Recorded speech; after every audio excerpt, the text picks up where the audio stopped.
Folks, this is no joke. This could be the beginning of a new era and not particularly a good one.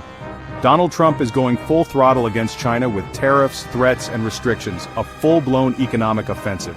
This includes banning Nvidia from selling even downgraded AI chips like the H20 to China, hitting Nvidia's potential 2025 sales by over $20 billion. Meanwhile, tariffs have soared past 140%, though the US had to pull back on smartphones and electronics to avoid global disruption. In response, China has imposed 125% tariffs on US products, canceled Boeing orders, and cracked down on strategic mineral exports, all while promising to fight until the end. Although Boeing faces a $1.2 billion short-term loss, the long-term stakes are higher. China was expected to buy 20% of its aircraft output. Still, China lacks domestic alternatives to Boeing and Airbus, and ramping up Airbus capacity would require EU cooperation, something that could stir Washington's fury. On top of that, China is targeting US firms with blacklists and sanctions, signaling a deeper economic and political clash ahead. This is not just another round of tariffs, this is a structural shift.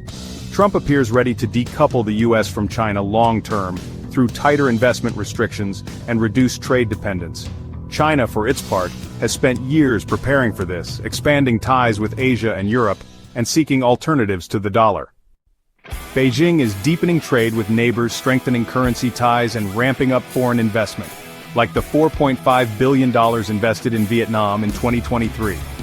As US foreign aid retracts, China is stepping into countries like Bangladesh, expanding influence while avoiding Washington's financial systems. But China's biggest challenge may lie at home. A consumption-based economic model is needed to reduce its dependence on exports.